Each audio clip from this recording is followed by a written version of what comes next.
between my eyes. Walked through the fire, came out better on the other side. See, life's like a beach if you find the sand. And right now, I feel like 100 grand. You are listening to Inspired Insider with your host, Dr. Jeremy Wise.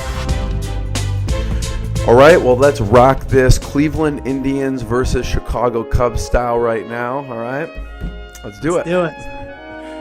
Dr. Jeremy Weiss here, founder of InspiredInsider.com, where I talk with inspirational entrepreneurs and leaders like the founders of P90X, Atari, many more, how they overcome big challenges in life and business.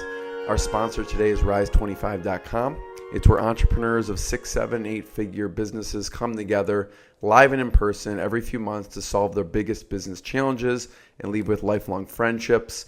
Check out Rise25.com. It's run by myself and co-founder John Corcoran. It's application only. Today, I'm very excited. We have top entrepreneur and business strategist Vinnie Fisher. Using his 10 plus years experience as a tax and business lawyer, he started his entrepreneurial journey in 2007 and since has grown businesses to 7, 8, and 9 figures, generating over $300 million in gross revenue for his own companies. Just to give you an example, he started, this is amazing, we're going to dig deep in some of these. He started 9 locations for adults with disabilities, an information publishing company, a web hosting company, Brain Host, that grossed over $100 million, a website security company, Site Trust, which I didn't even know he started until I started digging into the research, a health supplement company, and is presently founder and CEO of Fully Accountable. They act as a CFO for your company. It's really cool. It's a done-for-you back office solution that allows you to make data-driven decisions based on your numbers. He's also founder, if that wasn't enough, Vinny, founder of Total CEO, an education company that caters to CEOs to help grow and scale their company. And I have some notes in here for Vinny to talk about the terms growing and scaling. And he is the author of The CEO's Mindset, which I bought the other day and because I immediately wanted to download the audio version. Yes, CEO's Mindset, how to break through to the next level. And 4 kids, married for over 20 years. Vinny, thanks for joining me. Hey, Jeremy, thanks for having me. It's a crazy intro. It's crazy.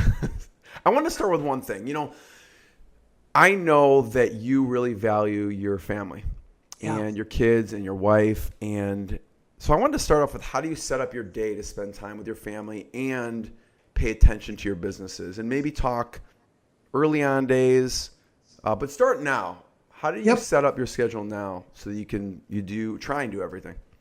You know, it's funny. I want to tell you a great story. I have lunch with my wife, and we had the privilege of building a lifestyle early on when our kids were young. And so early, we homeschooled our kids because we were selfish and we wanted all of our time. So 4 children, we thought, what's the best way to get the most time with them? Well, let's homeschool them. Let's see if we can break them as much as possible at home as opposed to letting the system break in. We did a great job of that. Yeah. And so all 4 of your kids, did you homeschool all 4 of them? All 4, right? Yeah. Now the oldest 2, now the oldest 3. We're a little older, right? We go 15, 13, 11, and 9. So only our 9-year-old is left at home. Our goal, at least in the Fisher family, was to get him through into 6th grade. And so we have a high schooler, soon to be high schooler, and a advanced middle schooler. And so, but one of the things early on was in our business, we had almost 500 employees in the building at one point. Wow. And I was, as you can imagine, being pulled in a couple different directions with very young 4 children. Oh, gosh. Yeah. And my wife said to me once, hey, let's go ahead and have lunch or whatever. And I'm like, oh yeah, hey, let's do that, babe. And I said, well, come on. I mean, we do lots of things together. I made this joke with her, and she's like, you know, you only truly make time for the things you want to do. And she kind of hit me with that. And she said, really, the evidence of what you truly want to do is represented on your calendar. Right. So why don't we pull up your calendar and see what time you're slotting in for your family? And we went and looked. She said that to you? Yeah. Wow. Smart woman. Wow, that's amazing. Well, she's, you know, thankfully my wife knows exactly who she married, and what I needed from the Lord knew I needed was someone who wasn't just going to be a trophy wife, but was going to be an active participant in the bettering of me and our family. And so she says that, hits me in the face pretty hard. I do the standard defensive husband mood. Hey, I'll do it. Come on. Well, I hand her my calendar, and my family's nowhere on it. All my meetings and appointments with people wonderful like you or other people, they're on there, but nothing for my family. And that changed that day. When was that? Gosh. Like how long ago?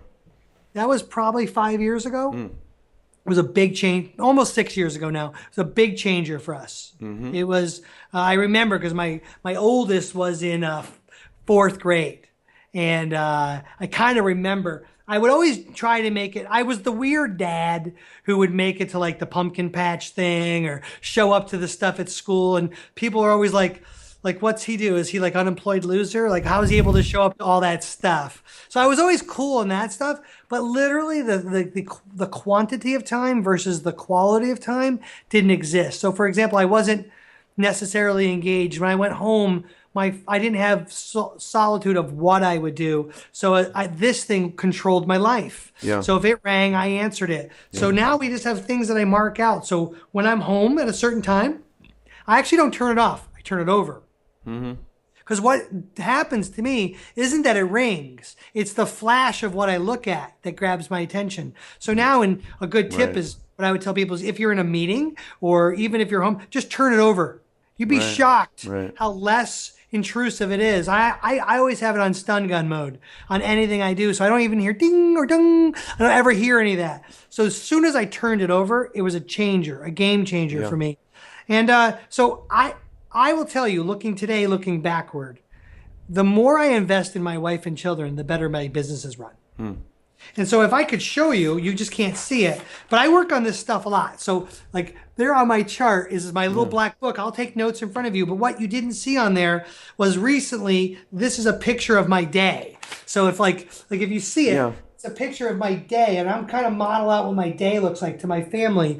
And on there is a pie chart I decided to cut out. Like, what does my day really look like? Is this just advice I'm giving to people, or do I really do this? And so I have to sleep. For me, I have to be somewhere around 7-8 hours, or I turn into the scratchy bear that I already am, even worse. And so I shoot for 7, hopefully 8 hours of sleep. I give myself now something. This is very valuable, so thank you for sharing this. Give myself something I never used to give myself, and it's 3 hours of time. In there's an hour of working out, an hour of personal development, and an hour of creative thinking. And so I give myself that time. When do you like to go to bed and wake up? I'm not a night owl. I married one, so she covers the second shift at the house. But I like, for example, I was up and out of the house and did my workout at 5 a.m. this morning. So I was up efficiently because I'm inherently lazy, so I don't want to wake up way too early. But so 4:40 I was up. I was at the gym by 5, home and showered, and sitting at my favorite office known as a breakfast place at 7 a.m. Already working through my own first personal hour. From 7 to 8, it's for me. I'll do devotional time. I'll read something inspiring. I'll work on things like character building, self-awareness stuff. That's my first hour. My second hour, when I see creative stuff, I'm literally working on creativity of things I lead. Either other leaders or my family. So kind of like flavor of the month type thing. But those are my 3 hours right there. How do you structure the creativity? What do you do? Are you sitting down with a notebook? What does that look like? Okay. I think I know we're mutual friends with a guy named Ed O'Keefe, and he had a guy, Mark Devine, there, and you and I both got to see him. I really love some of the stuff Mark Devine said, and he and a lot of other people are trying to like clear your mind, right? And so I gravitated to some of his message because I'm a big fan of clear your mind. And for me, I have this visual of a windshield wiper where I'm just trying to wipe out junk out of my head and let come to me what comes into my head. And I'm an active note taker. I'm taking notes while we're talking. Like this morning, this was my breakfast meeting. I had a core I drew out about, like, I was thinking about kind of like if I was holistically thinking about the mission of our business, and if I am thinking about that, what have I built? Have I built things that are on or off mission? And what have I communicated? What vision have I shown our team? Have I drifted us down a road where I either need to pivot or kill things? And this morning I was just reflecting on some of my leadership and which direction have we taken it. And I was laying over top of that this concept of key differentiation. Was I allowing for some of my own natural key differentiation to show up in our stuff? And so I don't think that happens without removal of stuff. Yeah. I don't think you can have that when the phone's ringing or you're sitting in your office and everyone wants to knock on your door and ask the soothsayer questions and you're right because we all we're on the everybody listening is the master of their domain, right? Yeah. And so where do we get our nourishment from? I mean, it can come from a multitude of counselors. So sometimes that creative could be having breakfast with somebody else. Yeah. I get great inspiration from helping other people work through their problems. I always say, you're living your nightmare, I'm not. Right. And so it's a little easier for me to work through that with you. Yeah, yeah. And so a lot of times the best person receiving counsel in that situation is me because I'm working through your issues. And so I get fed greatly from that. And, I'm a big believer in reading some of your own stuff. Yeah. Sometimes I'll go back and I've read my book 5 times. People are like, well, that's rather arrogant of you. Sometimes I'll get in there and I'll be like, wow, that's really good. When did I say that? And sometimes I think like it's the name of your show. Yeah. You're inspired into things that you've done. And I think you got to go back and reflect and marinate on on the journey of where wisdom's come from. Yeah. So I read this one. I'm just going back to my stack and I read my first one. These are on my reading list all the time. And I think too many people are in a hurry to read too many books. I love reading. I'm a big reader. But I think your favorite books, the ones you resonate the most with, need to come up to the top of the stack every so often. Yeah. And so for me, I read, that Viktor Frankl book, Man's Search for Me. Man's Search for Me, one of my favorites, yeah. Classic, right? Yeah. But I don't think it's a read once book. For me, it's like the Bible. Every time you open it, it's like, what? What did Moses say? You're like, there's always this new thing, right? And so I think I love guys, our friends, who are like, here's the 100 books I've read. I'm more intrigued by, here are the 3 that have inspired me the most. Yeah. Because I want to know what those are. Yeah. And I would encourage all of our friends listening to go back and whatever those are, don't be in a journey to read too many books. Be in a hurry to go back to the ones that impacted you the most. And for me, they change a little bit. It depends on the season of life. Right now, I'm in this like... Yeah, what are you into now? Right? Yeah. I'm the old guy now. I mean, when did I become...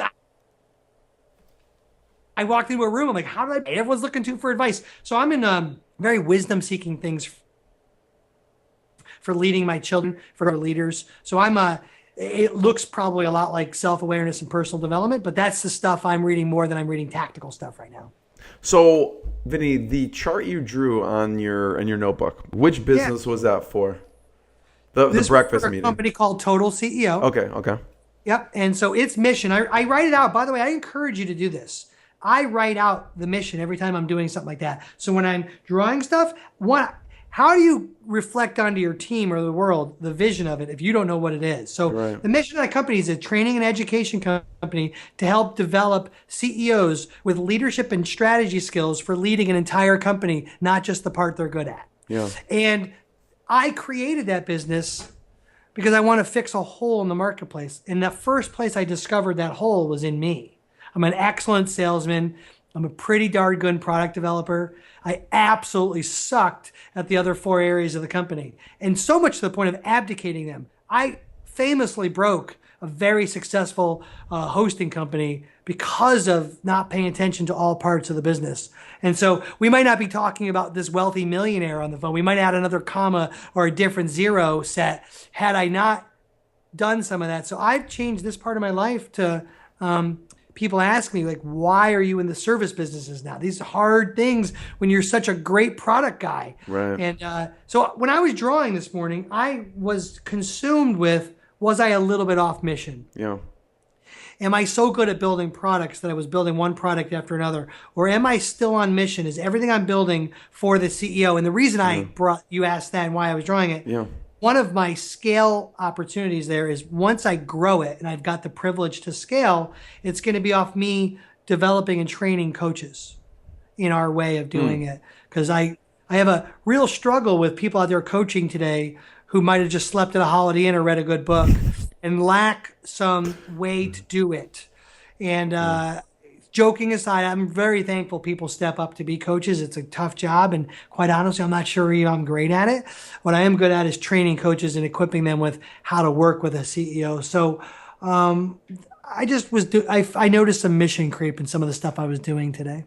So I want to talk about what you found, if there were any discrepancies that you have to talk about. But, you talk about in the CEO's mindset, this exact thing, which you encourage people to find and write your mission statement so you know if you're on or off track. Yeah. Right? Yeah. So and by the way, like I just ran out, this is like book new, like I just pick up another one and keep going. And so it's in my car because I was reading it this morning. Is it in here?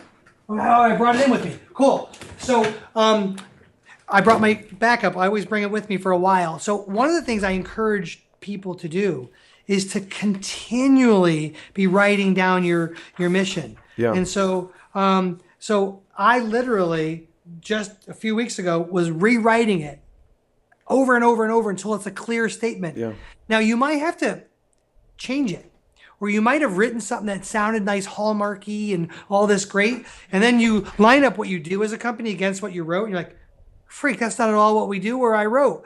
And I think you got to be honest with yourself. And so one of the reasons you need to have something clear as the owner is, what the freak are you telling your people? Because lots of times when I peek under the hood of businesses, teams seem great. They're just misfocused and they lack clarity.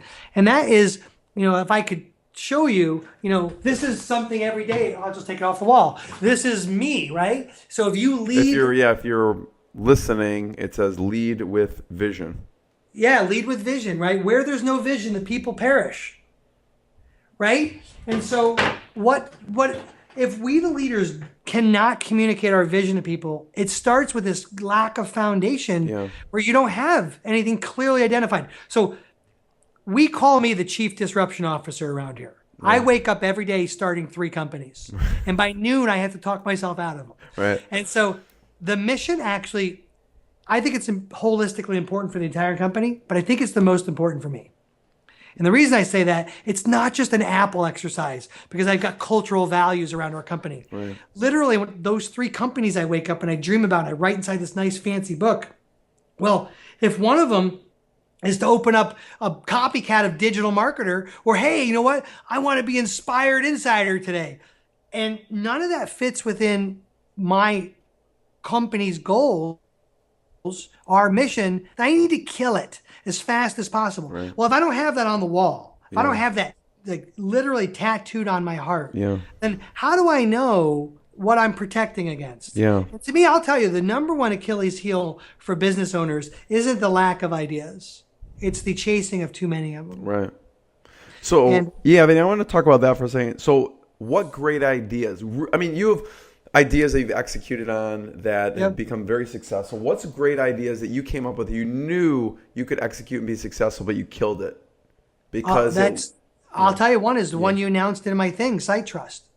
I literally, while I was at BrainHost, discovered some security patches in some famous websites out there. Yeah. In big platforms that we now use. Yeah. I also figured out in our web hosting company how to ping them and discover where people are accessing them inappropriately. And I'm like, oh my gosh, why don't we actually become a site monitor and do that? Right. I built the whole structure for it. I come up with that nice fancy name. It's a great built name. This whole thing. Yeah. Great. I have a nice sitetrust.com domain, build out the commercial, come up. I'm going 9-figure all the way deep. I'm like, crap. I don't even want to do this. I don't even like it. And so there it sits. It's a wonderful opportunity somebody could run with. The technology and the things it does still sits there. But I literally stopped executing on it. And it now sits there as something I've invested a few $100,000 into, and it's just sitting there. Now, there's a free service that people can use, and it gets, I forget. People still use it, though. People still use it. People still use it. Yeah. It's sitting there as a free service, but I stopped growing the business because it was literally taking away from something else we were doing. That's a hard decision to make. I was sitting on a home run for sure. It would have free premium signups.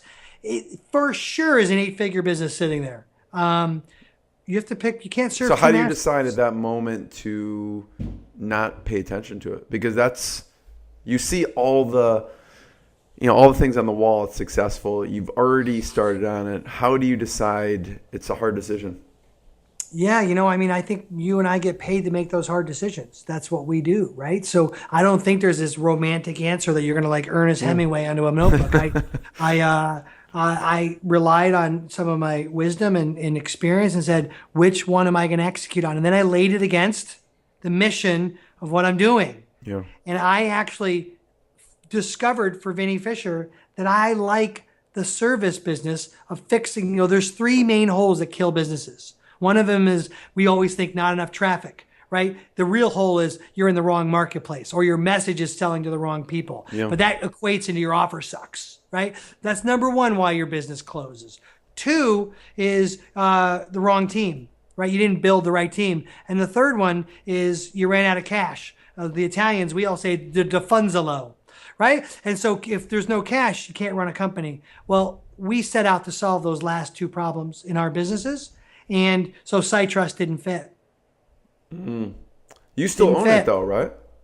Yeah. Yeah. Yep. Just sitting there. And someday some young strapping entrepreneur is going to show up at my door and say, let's run with that. And I'm going to be like, all right, do I have the bandwidth to be the chairman of the board of that company? And what do you want to do with it? And someone's got to have to run with that mission and vision and go create it. And it can't be my energy drafting and acting like I can do 14 things at the same time. Vinny, how often do you go back to that? So you have like that diagram that you wrote to Yep. keep you on focus. Every time How do you go back to it, or is that just writing out enough for you to kind of have it in your memory bank to keep you accountable to it? One of the best strengths for Vinnie Fisher, and I've learned this about myself, is that I can come up with some amazing ideas. One of the worst things that can happen to an operating company is to have too many amazing ideas. Right. We literally need me to draw this out as much as I need to draw it out. Yeah. Is to not let the slow creep of too much other stuff happen. I've had almost 2,000 employees, and most funerals of good people have been my fault because I've literally had issue creep. And I would wake up and go, oh my gosh, we're going to start a blogging service. And so, I owned a website called Scribner.com. I don't know, and now something else, but I used to be a domain addict. Really? Right? I opened a hosting company on the back of that addiction. At one point, What are some of your favorite domains that you've owned? Well, I still own iAffiliate. I love it. I own iAffiliate.com. I've owned a bunch. My old partner and I own Jibber. We were going to turn on this voice service for that. I own some really good ones still that I'm just like stuck holding because I just like in my mind can't let those go. SiteTrust has been one that people have That's wanted. a great one. Yeah. That one's one that I've had multiple offers for, and one pretty attractive one. I still have this there obviously must be a problem still, Jeremy, because I Yes. won't let it go, right? So I, like everyone else, have those issues. I don't think I'm ever going to be cured of it. I think we need to put protections around it, which is why Right. we jokingly call me the chief disruption officer. Yeah. So our operating businesses, we need to separate me from them. Yeah. And so I have a project manager and a content person. So Yeah. there's three of us. Right. I'm allowed, and they're not allowed to use any internal resources. So we've decided as a company to let me invest in 2 staff positions, and they must use external resources. Well, I'm like my own little incubation department. I'm allowed to go play with things, test stuff. The minute I creep inside of our building and use people, there's already an alert that goes I off see. that says alarm, alarm, alarm. And because I will break it and everyone, I have a little bit of a strong personality that might be a shocker to you. And so everyone will defer to that. And so Right. we've had to put things in place where we have a very open environment that can call. Our number 2, who I write about in our book, Rachel, is great. And she has the privilege, along with her entire team, to call me out on issue creep. Right. Only because they hear vision from me on a very regular basis. And they know what our missions are. And because of that, hey, it can even happen between total CEO people and fully accountable people, which those aren't the same. Right. And Yeah. and even there, we could have some of those risks. And so we even knew that when we launched Total CEO, which was an idea before Fully Accountable, but we launched Fully Accountable first. And I always say I'm thankful I did. Why is that? Why'd you launch that first? Well, we launched the first one because I had a super large accounting department. And at the time I came up with the idea, and it was the hardest thing to build.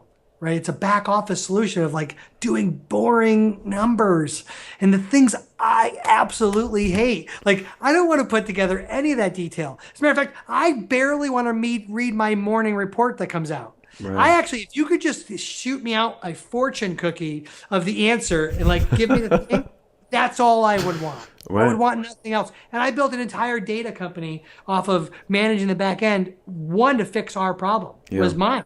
Like, I wrote about that. That's a real story. I didn't make up, not my fancy little copywriter in me, write a sexy story that sounded good for everybody. I can't stand paying attention to the numbers. Like, I'm addicted.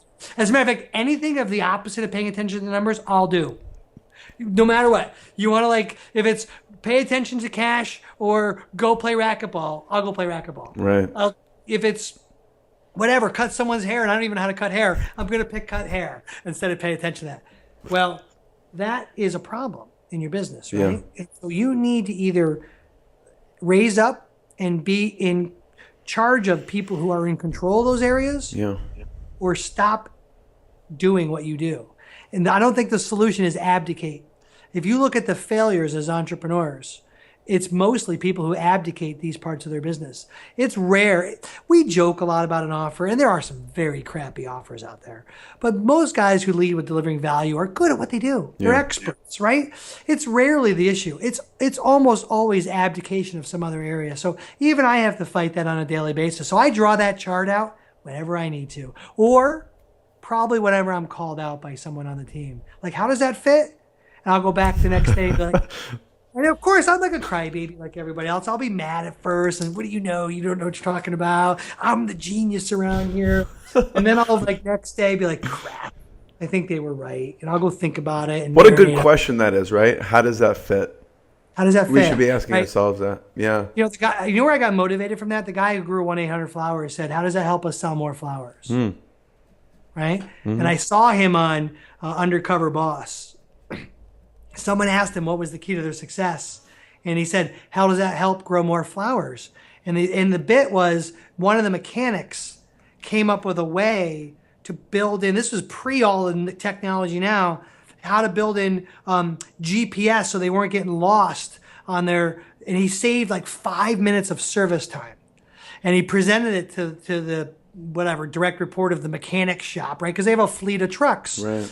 And people, and they said, well, how does that help us sell more flowers? He's like, I'm saving 5 minutes or some other time over a day for each driver of delivery time.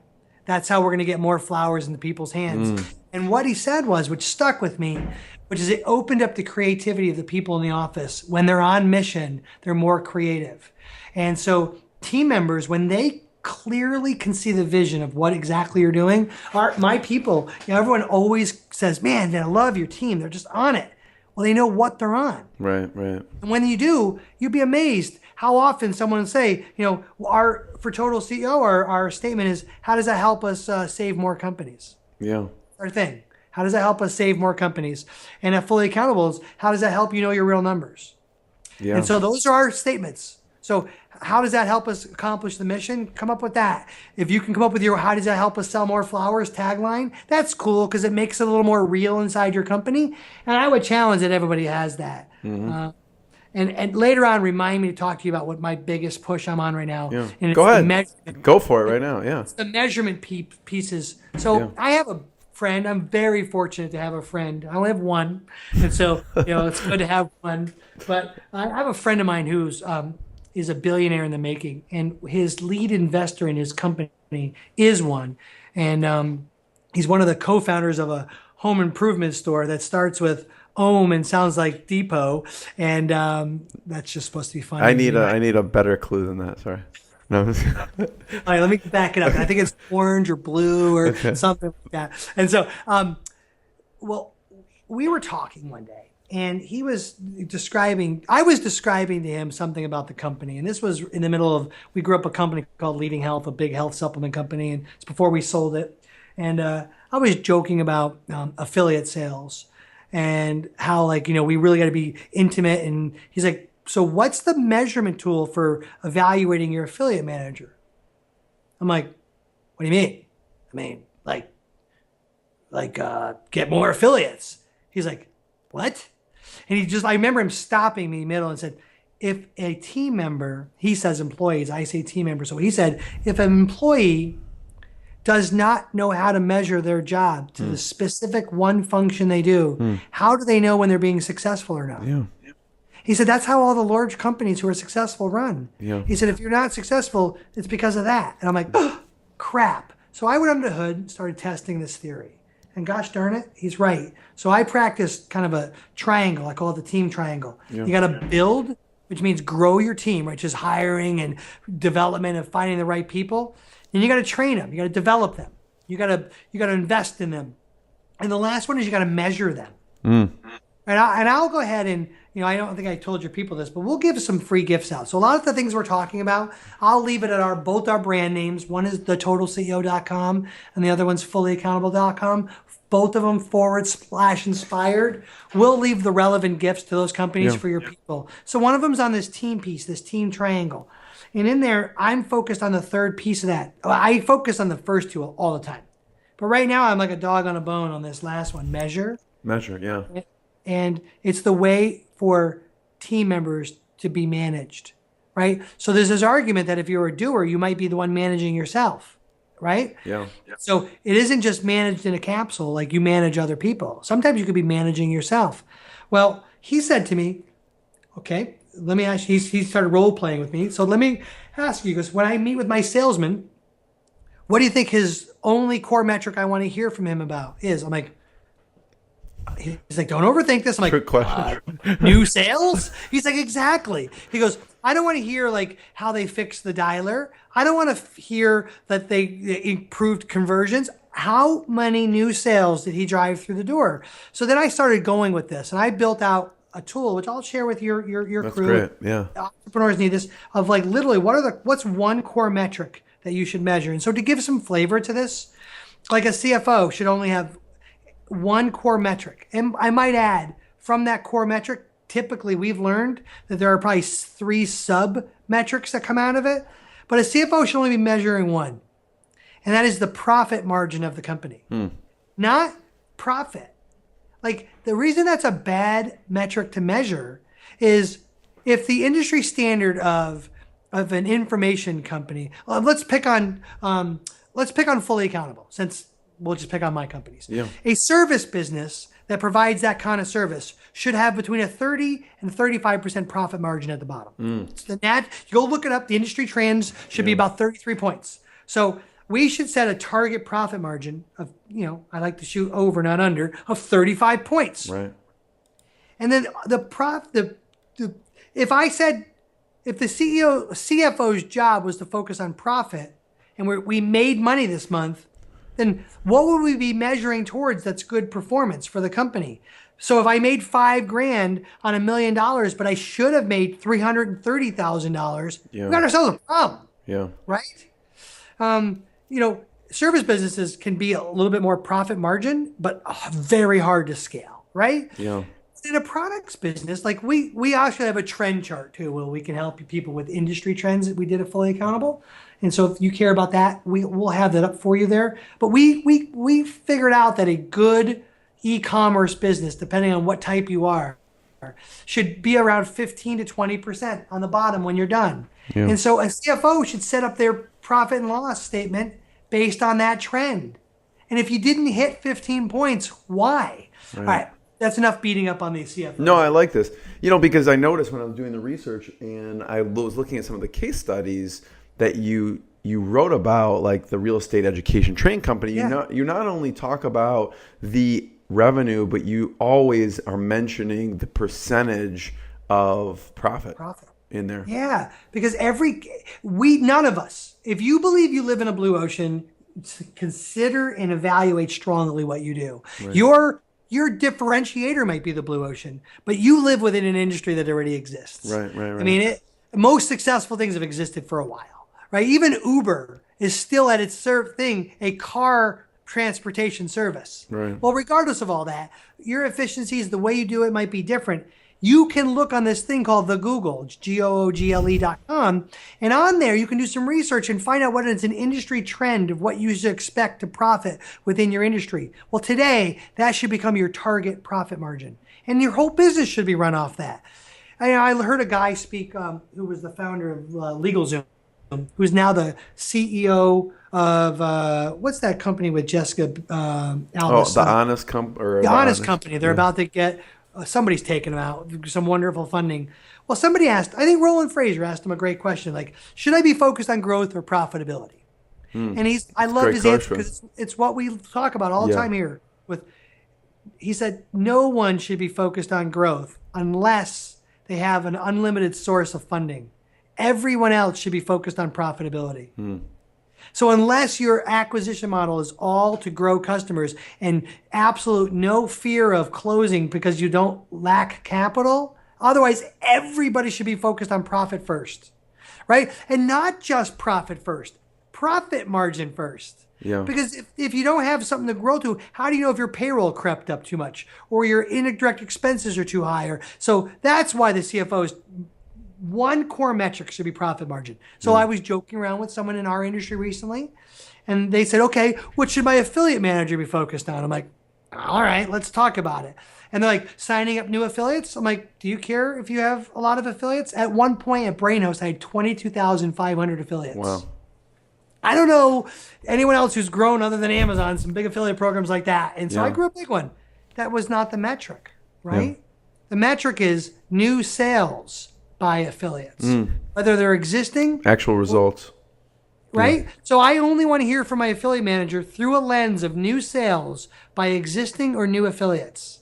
That gives you the privilege to go back and get some sales from existing ones or go after new ones. But you have a target this month to make so much in new sales.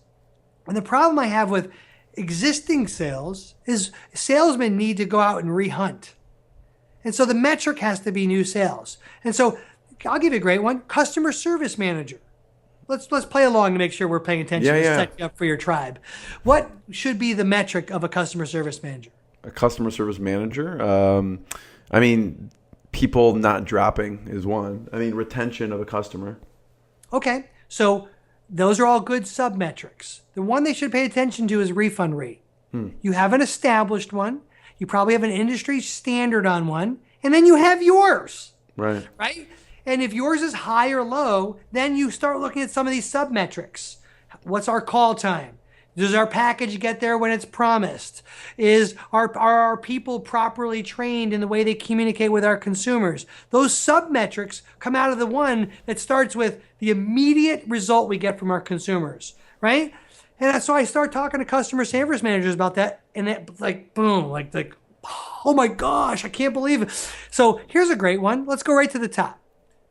First off, you need to know that a project manager to me is a COO. So a COO is just a glorified title or a promoted title of a project manager. Right. So what's the COO's only metric? See, I immediately go to, obviously, to make sure operations run smoothly. So how do you measure to make sure operations run smoothly? Okay, but that's too loose, right? Right, so how do I find what runs smoothly? So when you think about a COO's job, they're like the master project manager who run other project managers, right? So a COO's job is whoever reports to them, whether it's layered or just very small in a company, is to make sure those people are measuring their metric. Right. So a COO's only job, if done correctly, is to make sure each team member, one, has a metric, and two, is defining and measuring their job through that metric. That's it. A COO shouldn't do anything else, right? And so that's their job. But then when you start looking at what everyone does, you start seeing that they dabble a little here, they dabble a little there. And they did a survey. What is the number one reason that either employees drift off or leave from a company? It's dissatisfaction in their job. One, because they don't know how to do it. Two, they don't know what their job is. Right. And three, they'll always say, I'm not trained properly in my job. And I think that is a problem that comes from the symptom of not knowing what their job is. Yeah. And what we discovered, and we've been doing this now, we got, I think, over 100 companies that bought into my crap and are trying this. And here's what they're reporting back to us. The satisfaction level of the team members have gone up significantly because they know how to identify a win, which means if I know how to identify a win, I'm quick to recognize a loss. Right. Right? Yeah. And so if I know how to measure my job, I know immediately if I'm not measuring it correctly, if I'm not living up to that measurement. I'll tell you, it's been a game changer. Yeah. And so it's the bone I'm on big time right now about if we can get more companies having team members measure their job, I believe we could really impact payroll creep and dissatisfaction in jobs. And if we can impact those two things, I think we can really impact fail rate big time. Yeah. What I love and hate about talking to you, Vinny, is that now that generates about 15 more questions that I have about one, growing an affiliate. I mean, you'll casually mention, we grew to 22,000. So I obviously want to know how you grew that because you do use that across your businesses. Also, going back to the beginning, we talked about the measuring part, but the building and training, obviously, you've done also. So start with the growing affiliates. What were some of the key things that you were able to implement? Because you do that across your companies that made you so successful with that. The phone. I know it sounds strange. Yeah. This is a telephone I'm holding in my hand. It's the handset. So when I built my army of affiliates, I didn't have some of the fancy technology that even exists right now. Yeah. But I would do some of the same exact guerrilla tactics I did back then that I could do right now, and I probably would grow faster. Now I like competitive tools for learning where traffic is running, like SimilarWeb and some other things. So I'm all about reverse engineering. Yeah. And if you can't get your hands on some stuff, I would encourage you to share with your tribe. Go find some of that stuff Roland Fraser's putting out there about competitive analysis. Right. That's good stuff, man, because in there are good nuggets on to find where affiliates are running traffic. But to me, literally, I don't try to reinvent anything. Right. I'm a hospitality freak. And so that's what I am. Yeah. I pick up the phone and talk to people. I'll write people a message. I will stalk the crap out of them. So Facebook was around. Yeah. So what I did is look at who you really naturally run around with or associate with. And so what I would do is find out the one or two people I wanted to talk to, and I would go surf their friend list. And I would scour it and find the 5 or 6 I wanted to talk to. And then I would go stalk them. And so then I'd go find 5 or 6 more and I'd go stalk them. Next thing you know, I built up this list of 300 that I wanted. And these were like top affiliates that you were looking at, yeah. And I would say, if I wanted to find, one of the things about in a web hosting company is, we want to help people take action. The first action they needed to take was build their website. Yeah. You got to remember something. Now everyone's got Wix and all these things. This was before all that existed. So I came up with my own web builder. Yeah. No one had that, right? My old business partner and I cleverly came up with a sales offer to a thing. So we went and approached business opportunity people, bloggers, site migration people and said, the first thing that people need to do is put a website up. Yeah. Why don't we help your people put one up? And we wrote an offer to do that. So I went and stalked every possible business opportunity person I could get my hands onto and would call them and say, hey, man, you know what we should do? And they go, well, why do we want to work with you? I'm like, well, we pay the most. Oh, yeah, how do you do that? I went and found, this is a key. I'm not a big super affiliate fan anymore because it's like chasing a unicorn. Yeah. One, they want all the money, and two, they're hard to get. But 1 or 2 whales wasn't so bad because then I'd extort the crap out of them and be like, hey, look who I'm working with. And I'd show the EPCs. And, I did things like if they wouldn't respond to me, I'd send them a check and say, here's the commission that you could have missed last week, but go ahead and cash that because I know you're going to want to work with me. It would always get a phone call back. If you guys go back and look on the Wayback Machine long enough, you'll see these super large affiliate commission checks that we went to this company, big blank checks, and they were actual negotiable checks, and people were walking into the bank. That's amazing. And they had our name on the bottom of them, and we did everything we could to help affiliates make money. And there's a small percentage of affiliates that want to help their people do the next step. And so I don't think enough people, so the money part's great. Right. But I think where the money meets helping someone is the most important part of an affiliate program. So right. what I did is the reason I went to the business opportunity people is because they wanted to help their people take a next step. They didn't just want to sell them some information. Right. So I met them right at, here's the next step. Right. And so if I had a health supplement company, I mean, even the guys over at, you'll name them, the ones who are big supplement guys who went and killed it on ClickBank, they just copied my model. They went and met the information people exactly where they needed to be and said, hey, you know what you should do with information? Let's give them some supplements. We'll be the first thing you mail out to your people. I mean, I was well documented at that point. And so we don't have enough of that. People, like a good friend of ours, a friend of yours, launched a health company recently where he's helping doctors with integrative medicine. And, it was great. The affiliates now are the doctors themselves. Right. Because it's solving a need, right? And so that's where I would go but I learned something, and your people need to know this. It's a hack. I would rather have hundreds and hundreds of affiliates sending me 1 or 2 sales a day. Yeah. 10 affiliates sending me 100 sales a day. Because the business was too volatile. And there's a lot more of the 1 and 2 sales a day people than there are the 100 sales a day. And that army will feed on itself and build on itself. And so there's more people who are great. If I had a service that was, great health tips for your family, I'd be going after the blogging moms like crazy, right? I'd be after Beth Moore Christian circles and the top religious thinkers and, you name it, right? And because that's where all these moms are who care the most about their children are. And everyone wants to go after the networks and the super affiliates. And just like SEO, everyone fought after 2 words. We should think of affiliate management like that. Go after the long tail. Go after the little ones, because you go build out 50 of those. 1, they're easier to get.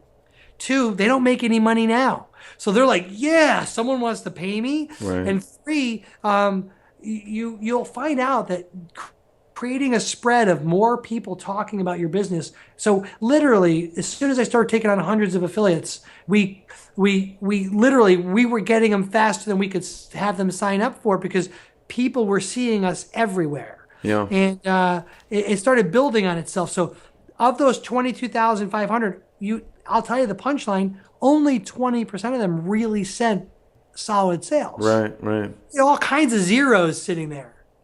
But I used to like some of those zeros because I'd tell my affiliate manager, you call on those existing ones who signed up, get them to send 1 sale. Right. What's the hardest sale to get an affiliate to send? It's the first one. Right. And so we worked real hard at our affiliate program. And you know what we did? We worked hard at getting rid of all the complication. And we just stalked people and we talked to them.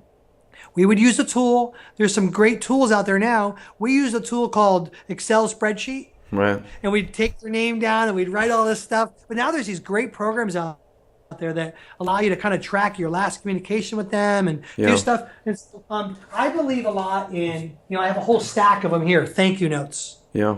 I literally send out 5 or 10 a week. Wow.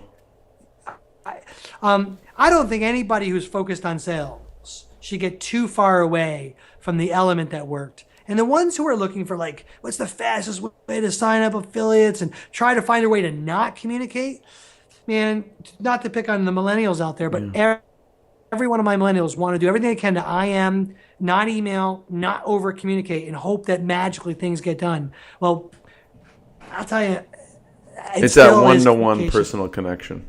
Yeah. You can try to beat it, but you can't. Yeah. So that's really, quite honestly, what blew that up for us was good old-fashioned guerrilla marketing techniques, and don't get away from them. So the measuring is a component, but then the building and the training. So building's not easy. I know I've listened to several interviews you've done, and you say there's people who you thought were amazing who didn't work out, and there are people you weren't sure about who became some of your best people. So can you talk about how do you bring on, hire those right people? Yeah. So first off, there has to be an agreement for your people and us. There's things set out there, be quick, slow or quick to hire, right? Right. As long, and then there's this what is it? Slow to hire, quick to fire. Right. I no longer believe in the first part of that premise. Yeah. Quick or fast hire, as long as the second half is honored. Right. That is, once you got to kill them. Right. Because it's not compassionate to do anything other than that. Yeah. It's not compassionate for them. It's not good for the rest of your team. So with that in mind, that if you're willing to be quick to let go someone from the team, quick to fire, it's okay to say the word, even when some of my own friends can't say fire because they don't even want to do it. But let's assume that firing is a premise that you're willing to live with. Then here's what I would say. The small businesses, you've heard me talk about this. It's unique to you and me. We are the heartbeat of our company. And if you don't know what's unique about you, boy, I would have saved thousands of headaches in my company. No, maybe not that, hundreds for sure, of wrong hires had I been more dialed into what our culture was about. And your culture is you, right? So I talk about this in my book, The CEO's Mindset, about finding your heartbeat. And finding your heartbeat, everyone goes through, we practice down trickle-down benefits from large companies in America. We don't really get things uniquely built to the small business, but there's something unique to us in the small business. Even though we make up almost 65% of the daily payroll here in America, which is huge, we get trickle-down benefits from the large corporations. And so the large corporations talk things about culture, values, like it's this thing above and beyond like the owner, and it is. But for the small business, you and me, we are its culture. Right. And if you start filling it with people that don't culturally fit in with you, well, then you're going to have a heart attack. Right. And that's, if you look at your teams, they're misaligned because people hire for competence over character. Now, everyone's character is defined a little differently. There's like this, there's not one universal thing for character. Like I serve a God of disorder. And so for me, I don't necessarily do well with organization. I just don't. I'm probably more of a tie-dye and flip-flop kind of guy. Well, that's a weakness of mine that we protect against. Right. And that's okay. But it's actually not a critical fact to me about character. I have a friend of mine, I'll just call him Brad, who cares about the super organization of things. And if you handed him a resume that was wrinkled, he'd go nuts. Right. For me, I don't care if you're crumpled up and throw it at me because I don't care about those things. But I'll tell you what I do care about. I'll ask you questions. Like I was trained in an environment where lying and making yourself better was a good thing. And so I care a lot about even white lies. And I will investigate and hunt for that because I don't want that around us. Right. I do not believe in gossiping, so much so that you will be dead in our company. I believe in 100% transparency.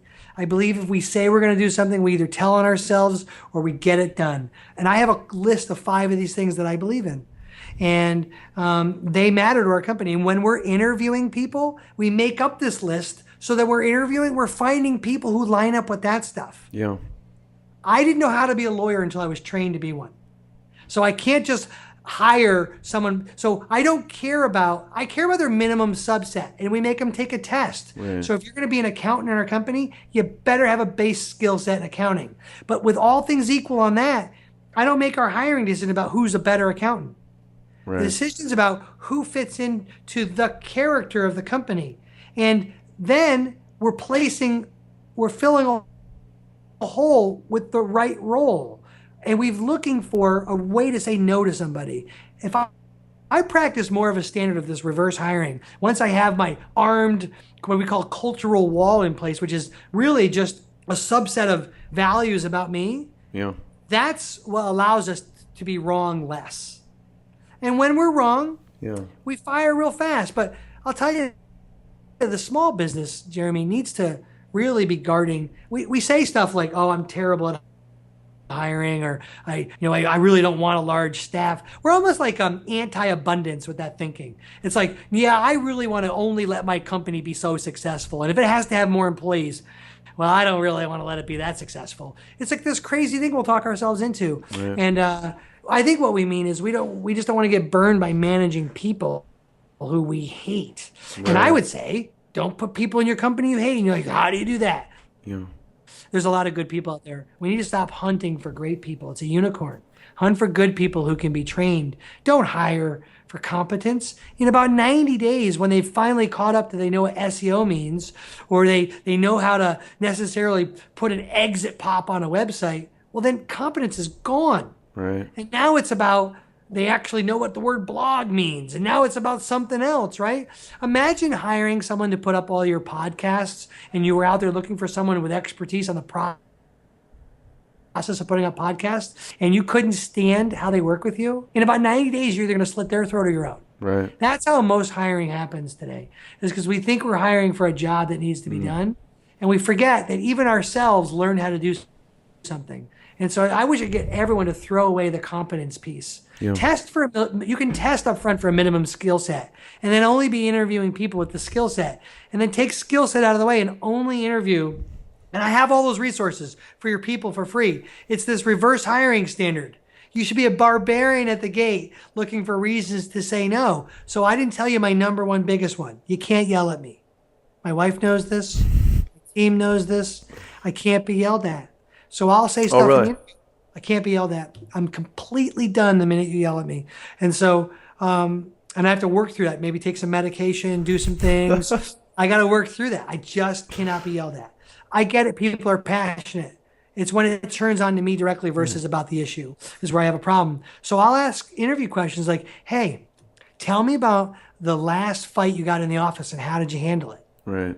Oh, I told that so-and-so off. I stood up for myself. I'm like, oh yeah, good for you. What did you do? Oh yeah, man, I stood my ground. I said in front of the whole office, I yelled, and they don't realize I'm taking notes, okay? Likes to yell, doesn't really care about, so, okay, they're a yeller. And then what I'll do later on in the interview is I'll ask some more yelling questions. So in a fight with your wife, how do you resolve it? Do you usually use yelling or logic and shut down? Which one do you use? Oh, I have a problem with yelling. And so, okay, cool. So, all right, when you handle a resolution with another team member, have you ever found yourself in a fight? Oh, I don't fight. Oh, but you said you were a yeller. Did you ever yell at any other teammates? Oh, yeah. And then I will literally granularly, I'm looking for character misalignments with mine. Okay, so when's the last time you promised something to somebody and you didn't deliver it on time? How did you handle it? Oh, I've always delivered it on time. So you've 100% of your life always delivered things on time. And then right, we're getting into a conversation.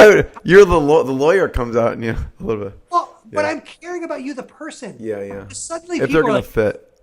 Well, suddenly people are like, what's your favorite color? What's your least favorite trait? If it was you and a dog and a cat, who would you pick?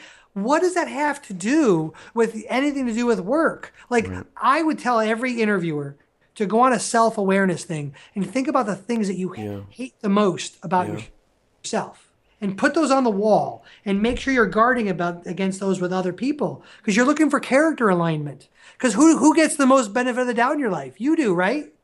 And if you get the most benefit of the doubt in life, then you should be aligned with people who you're going to give the benefit of the doubt to. Now, that does not mean duplicate yourself, because the last thing this company needs is another Vinnie Fisher. We have enough vision in this company for a blind village. We don't need any more of that.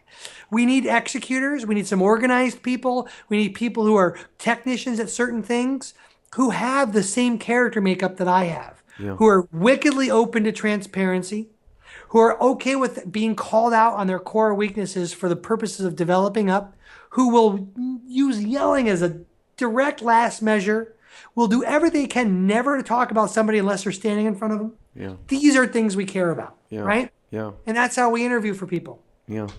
I know it's a long answer, but no, thanks for sharing. Yeah. It's allowed us to be wrong less. Yeah, it requires a lot of self-awareness to do that. It requires a substantial amount of self-awareness, which is why we take people through that self-awareness piece, and all that stuff's available to your people. They can find it in our book. They can find it in some of our download materials, but I'll tell you something. I have a mission to change 100,000 entrepreneurs from not failing for this reason. And I'll tell you, there would be less dissatisfied team members, and there'd be more of you and me growing beyond our shadows if we equipped people who belonged in our team and not keep hunting for people who don't belong on our team. Because they belong on somebody's team, just not yours. Right. Everyone belongs somewhere. And I don't believe that you live in a part of, like, I just got done with a client who lives outside of Toronto. And he's like, yeah, well, we have a tough time hiring people for the sticks of Toronto. I'm like, why? There's good people right where you are. Yeah. It's not a competence race. The people who race to competence are the ones who race to having an erratic heartbeat at least, and a heart attack probably coming. Yeah. And that's the killer of the American small business. Then that turns into payroll creep. And payroll creep turns into cash flow. And cash flow death turns into insolvency. And insolvency turns into now having fights with your wife at home. And you get the mess, right? Yeah. Bad hiring is the number Circular. one. It's bad hiring is the number one wasted expense in companies. So the measure, the building, now the training.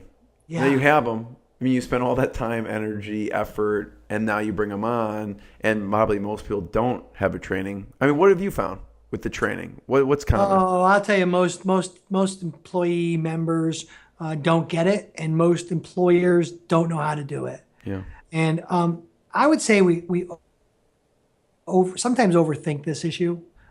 One, you and I, the entrepreneur, we think we're hiring already ready to go people, and we're like we tell them once, we're like, oh, what do you mean they don't get this?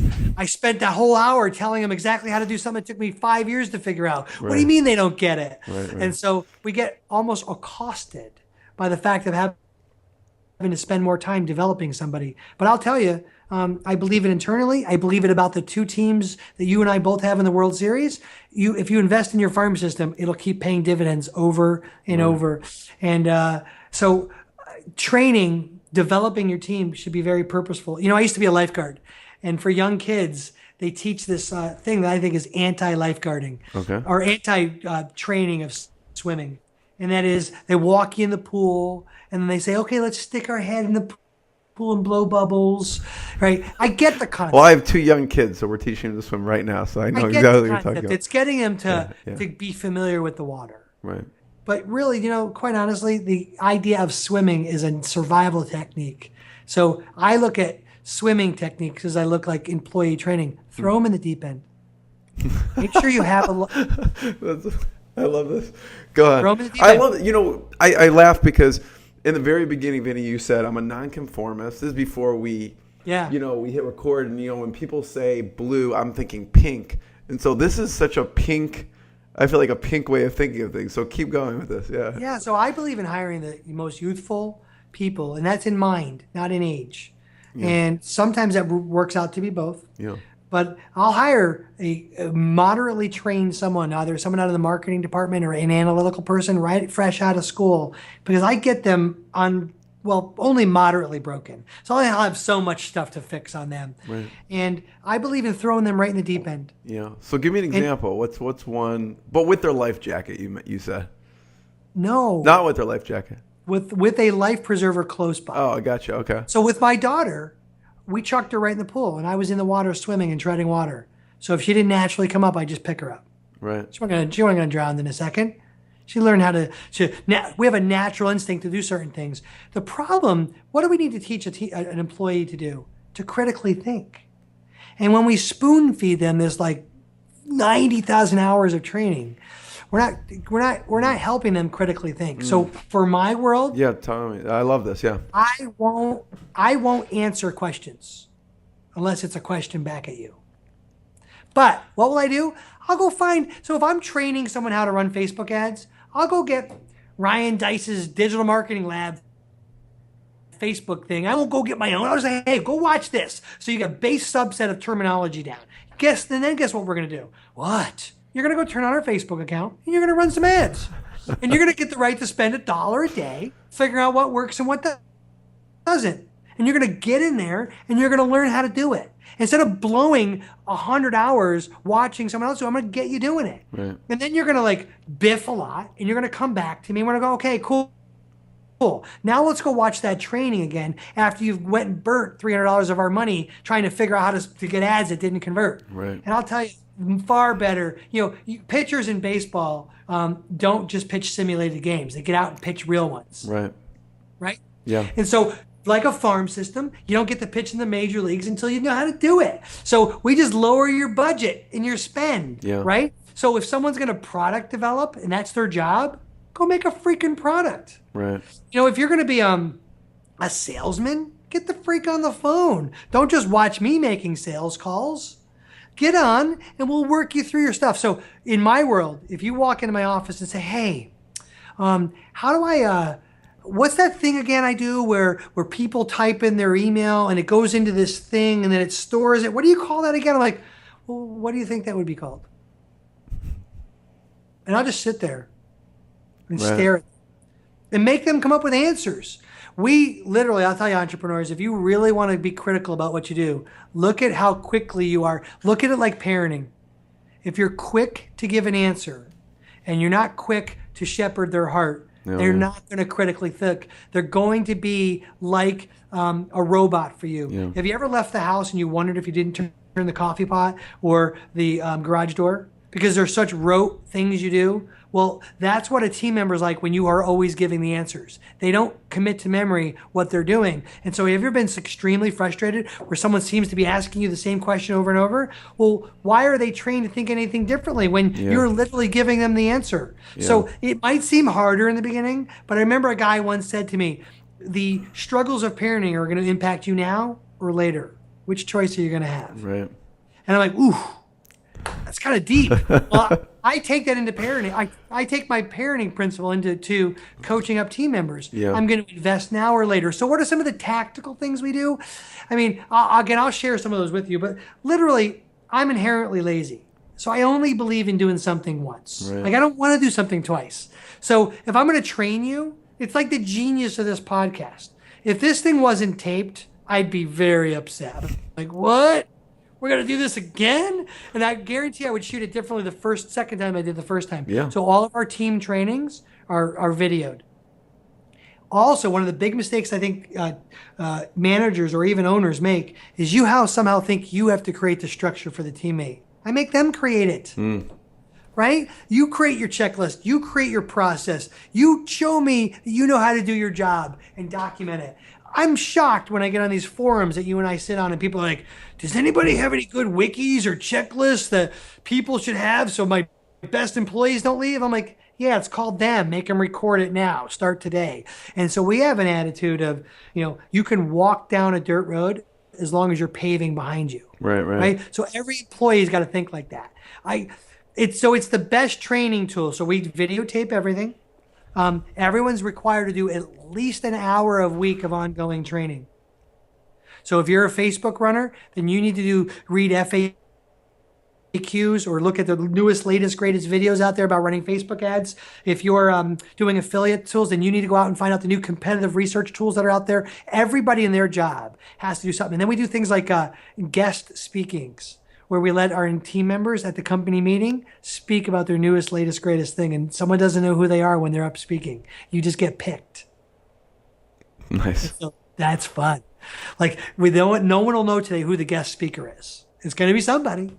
And they get to get up and speak about their thing. Right. But if you're really growing in your job, you're growing in it. So we believe in readily being accountable to your training, right? So there's got to be a direct report. And if you're a lean company of only a few people, then it's you. In my company, I'm never the direct report because I suck at management. So Rachel is the someone you report to, right? And so I'm the visionary and creative person. She is very much the project management person.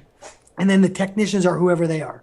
And in a company of three, I would never wear the role of probably the manager. I'd either be the technician or the creative person. And so because of that, we should have accountability. We should have training that's purposeful. But most honestly, it's them getting thrown in the deep end and doing it. Yeah. One of the worst things that managers or owners could do is spoon feed your people because you're lying to them about the job. And then you can't expect that they're magically going to learn it on their own. You got to be available to grow your people. Yeah.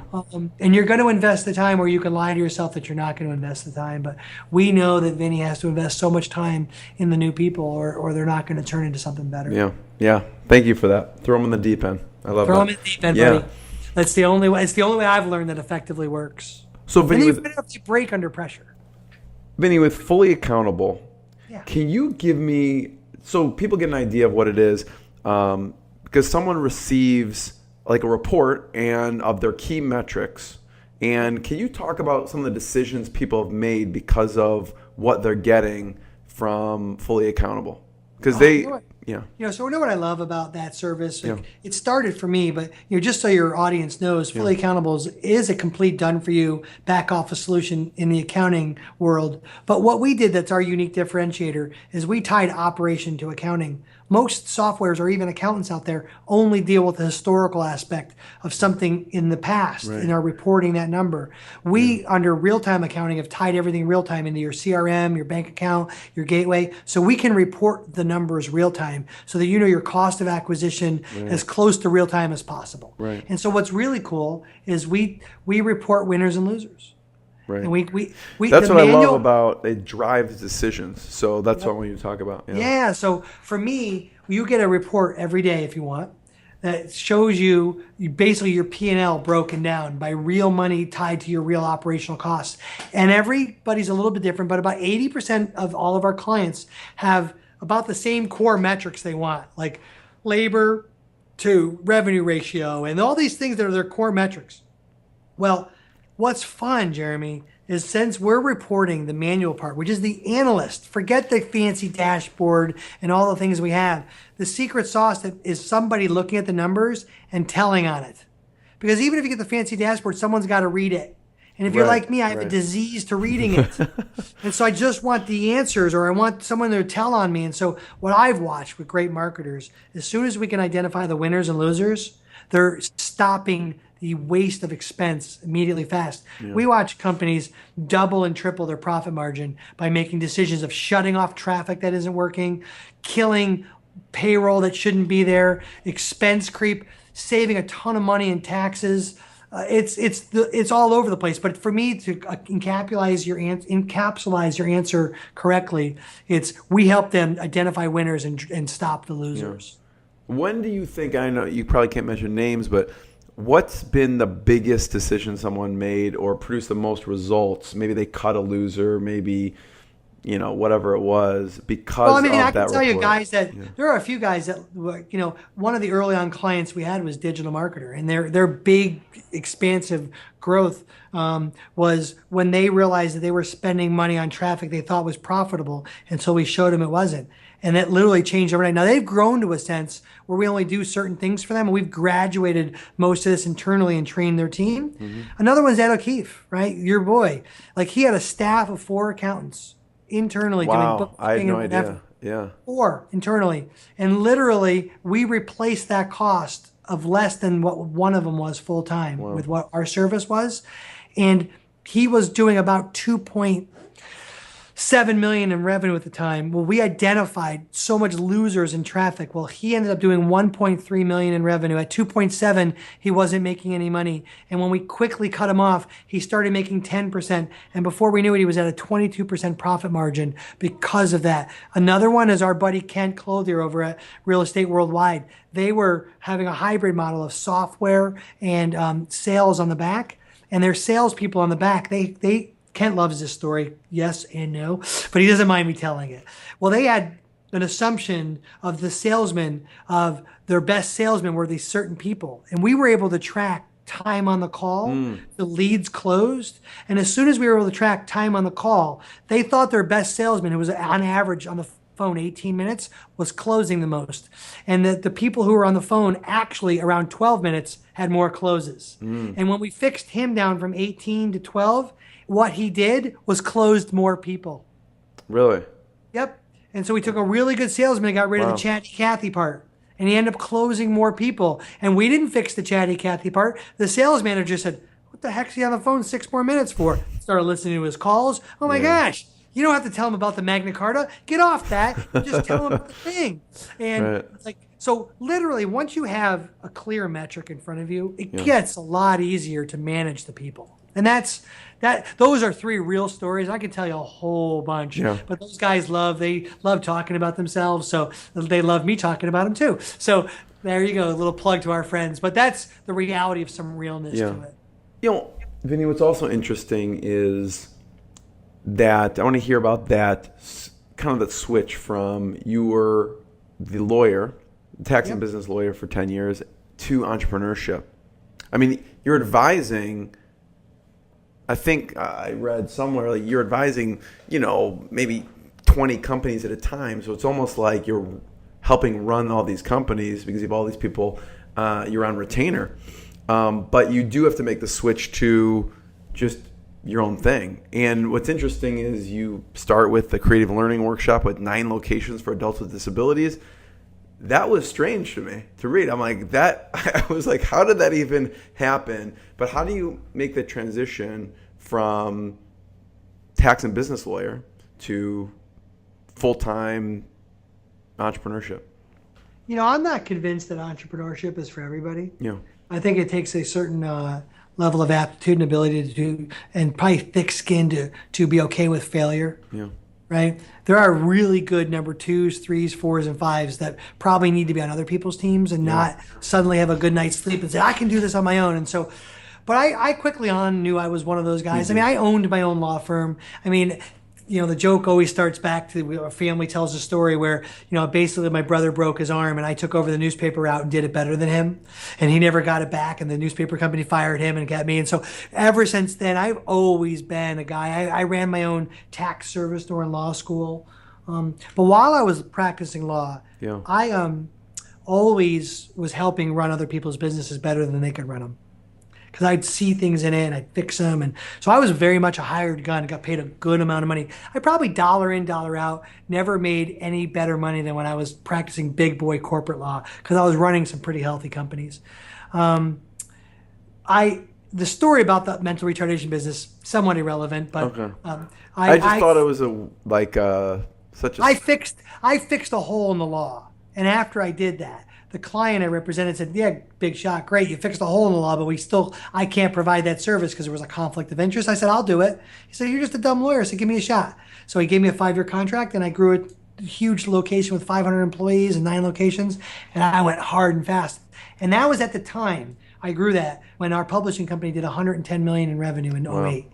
And so I will tell you, back to your earlier question we never got to the answer on, that was a time the balance. When I don't really believe in balance. I believe in priority and perspective. Right. Balance is a tough thing to achieve. I agree, yeah. Right? But I do believe in priority and perspective, and my priorities were out of whack, buddy. And so I was growing 2 major companies at the time. But, I didn't have a jump, a magical moment. I've always been an entrepreneur type guy. Yeah. I have this need to be in the front of the room. Not because I'm the best looking. That makes sense to put the best looking guy in the front of the room. But it's not why. And it's not because I speak the loudest. And I probably do speak the loudest. And it's not because I always have an opinion. And I have an opinion about anything.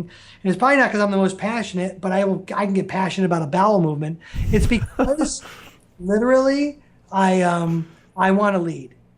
Yeah. Well, I'm willing to take the ball and run with it at all times. There are some major downsides to that. But, I have this urge to not give up when everyone else is willing to. Yeah. And so because of that, I don't fit within someone else's system very well, unless I'm working towards the front of that system. And so if you've got that itch about you, there's this funny thing. Entrepreneurs have a desire for a freedom lifestyle. And where that road meets freedom lifestyle, to not have a bunch of stuff versus have what I mean by a bunch of stuff, a big infrastructure. The freedom lifestyle meets this kind of intersection in the road. Do I want to invest in my freedom lifestyle by investing in people so I don't have to get trapped in my job and have an organization that's only going to be a certain size? Or when I hit that freedom lifestyle, do I want to invest in people so that it grows something bigger and it might look corporate and big? In either scenario, I'm untrapping myself from it, right? That's why I think there's a bad question out there about, do I want to have a freedom business or a big business? I think both struggles are not having the entrepreneur trapped in its day-to-day operations. One might be smaller in nature, one might be bigger in nature, but I think it's the same struggle we have. Yeah. And so for me, I've always lived in that struggle. Like, all right, if I'm going to do this, it doesn't occur to me that I'm going to build someone else. So I woke up, Jeremy, and I realized I had the most fun helping people fix their problems. I had way more fun than all the gobs of money my wife and I made selling crap to people who didn't even know they wanted it. And I'm good at it. And I'm not going to knock, but I'm probably making more dollar on dollar less money right now. I might be building up more equitable value. My cash flow in, thankfully, I don't live the lifestyle that requires, I can't help it, Frank Kern money to feed that machine. Frank, I had to do it for you, buddy. Sorry. But I literally am impacting more lives and helping more people change. So the begging question is, why service businesses over all these rock star service and product companies you built that didn't acquire you. Well, I still do the same thing. I don't trap myself in these companies. Right. And so you made a comment about how I'm personally consulting 20 companies. Some of that's changed. At Total CEO, we continually provide productization and do one-on-many, but we're building up an army of coaches that do one-on-one. Because no, I meant that in reference to your lawyer days when they had you on retainer. I got paid a ton of money to answer questions for companies. Yeah. I mean, I was the hired gun. Matter of fact, people would still pay me for that right now. I have this wonderful knack of looking at your nightmare because what's the hardest part of the tree to look at when you're in the forest? It's the top of it, right? Well, I've got this wonderful knack to look at your forest and look at the top of it way better than you stuck at the bottom of the base trying to discover it.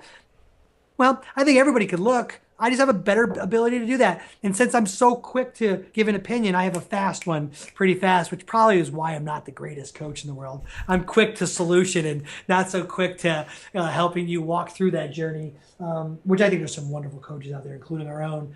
But I'm an entrepreneur, Jeremy. I live it. I love it. And that's why I'm kind of stuck on this journey in life, helping you and I and our friends think differently about really how to grow their businesses properly. And we talked about earlier growth and scale, and hopefully we get there. So, Vinny, what did you want to be when you grew up? When you were young? You grew up in New York? Where did you grow up? I don't know if I've ever been asked that question, but you know what? I wanted to play first base for the New York Yankees. You did? Yeah. And so I played baseball until I realized I wanted to go to college for baseball. I played soccer and made it that far in my career. So I was athletic enough to do something. Yeah. But apparently it wasn't to hit a curveball. And so my dreams were dashed early. And so I didn't have the career set out to do that. And it was somewhere along that way that, people used to always say, boy, you really don't like to give up on, you're competitive on things and you like to negotiate your way. What you don't know about me is I'll negotiate your side of the argument, even if you're incapable of doing it, because that's the whole fun and mastery of it. So I probably would have been a career negotiator, but I wanted to play professional sports. I think I had a dream of a good, healthy subset of what a lot of young boys had. I didn't have the dream to be a fireman or a cop or an actor, none of those things. I just wanted to play sports. Yeah. I didn't know if you grew up in like an entrepreneurial household and that's where that stems from. No, I was the dad. I was the child of a professional manager of retail department stores. As a matter of fact, I love my dad to death, but probably his actions taught me to do the exact opposite of that. What do you mean? Well, he was kind of in the lower middle management of things, and he lacked the ability to impact any change and kind of bought into the belief of some of those things. And that never resonated with me. Now, my mom was a little bit different than that. So I probably got the shiny coin syndrome stuff from my mom because she kind of would go chase all these different things. And she's very kind of center of the party type girl. And so I got some of that from her. But I'm literally the first person that successfully graduated from college with any secondary degrees. I think I was the only real successful business owner in our family. I broke a cycle of behavior in our home. I did it out of necessity, not out of watching someone else do it. Matter of fact, it's actually one of the tragic things that happened. I learned later in life I was doing things to prove people wrong instead of having help learn from successful mentors along the way. So one of the things I would have done differently was I would have quickly asked people who were successful in front of me how to do stuff instead of figuring it out all on my own. And I spent way too much effort breaking stuff and blowing $1 million here and $1 million there, figuring stuff out. And I would have easily kept a whole bunch more of it had I asked thoroughbreds in front of me doing it.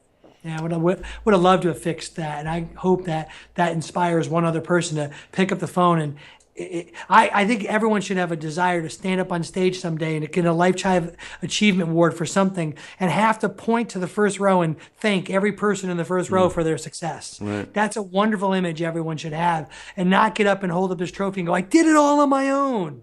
Right. Because that's a unicorn. Yeah. Vinny, this has been hugely valuable. I really appreciate your time. Oh, awesome. Yeah, anyone listening to any of this, I've gotten some huge golden gems that I have. I have a page of notes here already. And Awesome. I always ask, since it's Inspired Insider, two things. One, what's been the lowest point business-wise and how you push through? And then what's been the proudest moment for you?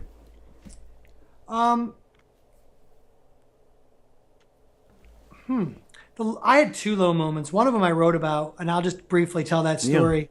Yeah. I remember sitting in the driveway at my house, and I literally once again, so because I'm a home run swinger, I'm either going to hit a wonderful home run or I'm going to hit double and triple plays. And I had just got done hitting a double play, bad, scraped our knee, lost us a lot of money. And I'm sitting in the driveway of my house. I'm about to go in and lead a church group about success and leadership and how awesome you are. And I've got $30,000 left in the bank. No, probably a little less.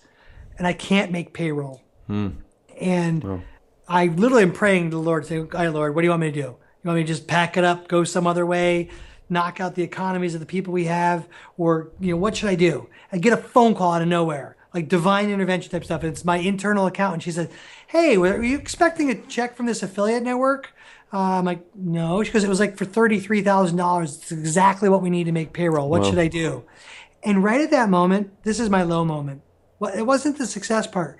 I literally considered cashing that check and not making payroll. And I remember right at that moment being like, how low did I have to get to where I actually literally had a prayer answered for me, and I was considering being a fool.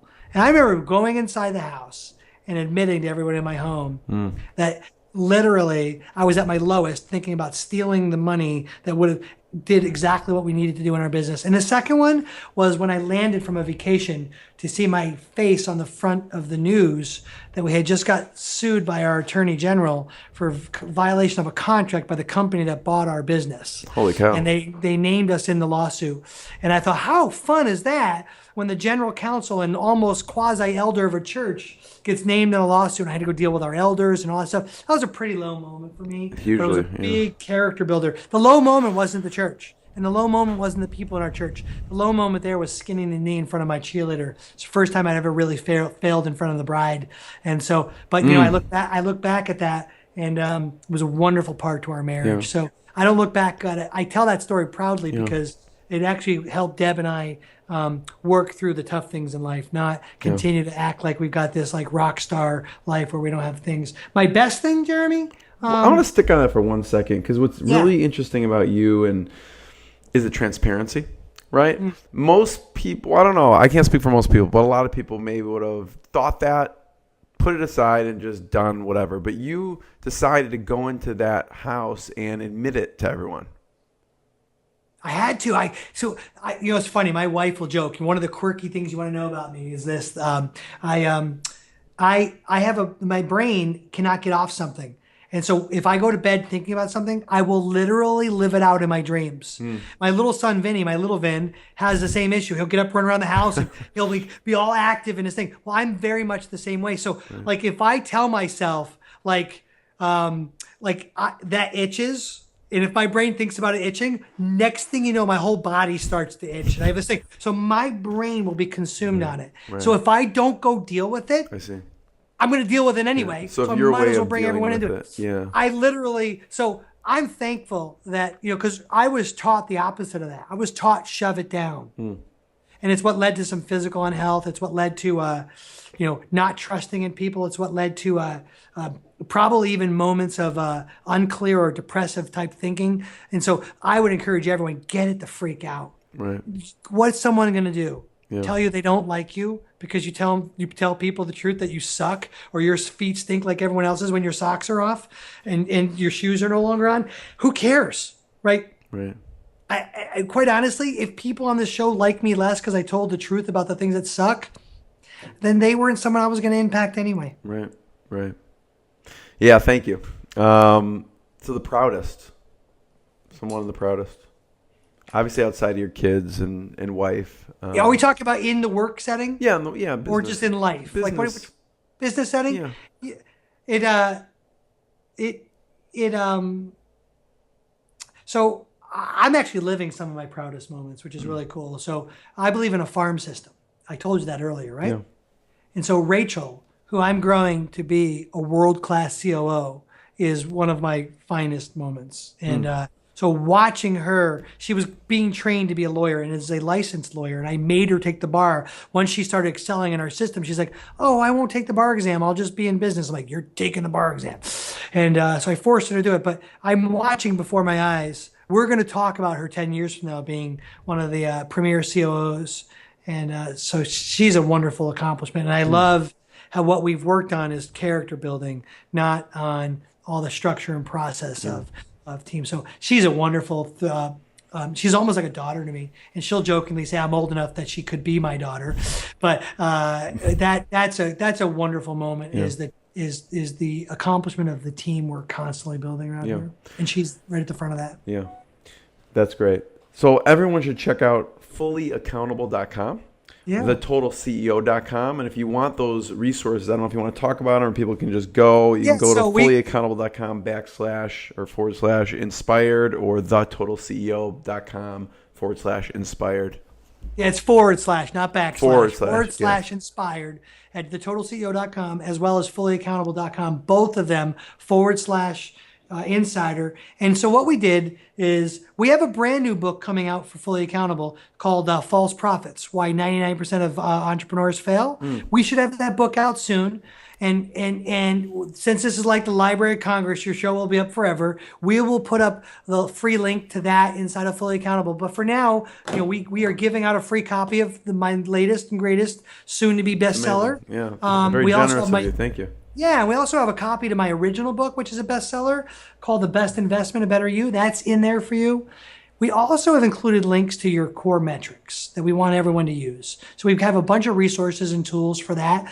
We also have example core financials and management statements that we would like to see you using in the way of capturing the real numbers in your business. And we've also included some team hiring pieces that would be great for you and your team. And so we have a treasure trove of stuff there. And we hope that your people, your entrepreneurs find that helpful. Vinny, thank you again. And I really appreciate all your time. People check it out. And the CEO's Mindset. I mean, you can go on there. I bought it. I bought the physical copy and also the audio version just so I could listen to it. It's hugely valuable for anyone. So cool. Thank you. Hey, bud, listen, by the way, not enough people hear this. I think your show is killer. I would have said that at the beginning. I'm probably going to go out and shout it out on social media. You ask good questions. Your people should, if this is one of their first shows they're listening to, they should go and subscribe and listen to the other ones because you're like, not only are you living in that business who was the sponsor today for this, but your show is completely representative of you giving a crap. So appreciate it, bud. Thank you. Much appreciated, Vinny. You're awesome. See you, pal. What I got, you can't buy. It resides between my eyes. Walked through the fire, came out better on the other side. See, life's like a beach if you find the sand. And right now, I feel like 100 grand.